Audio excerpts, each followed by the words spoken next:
দিনাজপুরের বীরগঞ্জে আসলে এক খাবারের নাম না বললেই নয়, গোবিন্দভোগের দই দুধ চিড়া।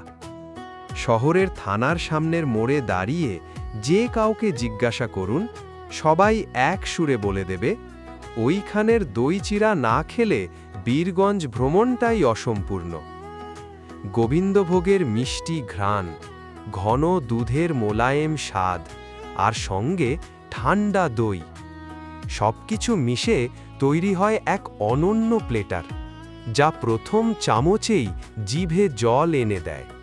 সাধারণ হলেও স্বাদে অসাধারণ। এটা শুধু খাবার না, বীরগঞ্জবাসীর গর্ব। আর সবচেয়ে অবাক করা ব্যাপার, মাত্র ৬০ টাকা। এ দামে এমন মানের, এমন টেস্ট, সত্যি এটাই বীরগঞ্জের মাস্ট টেস্ট আইটেম।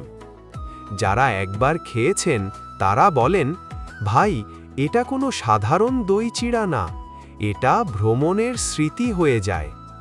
তাই আপনি যদি দিনাজপুরের বীরগঞ্জে আসেন, সময় নিয়ে অবশ্যই এই গোবিন্দভোগের দই দুধ চিড়া একবার চেখে দেখবেন। গ্যারেন্টি দিলাম, মনে গেঁথে থাকবে এর স্বাদ, আর ফেরার পথে আবার খেতে ইচ্ছে করবে।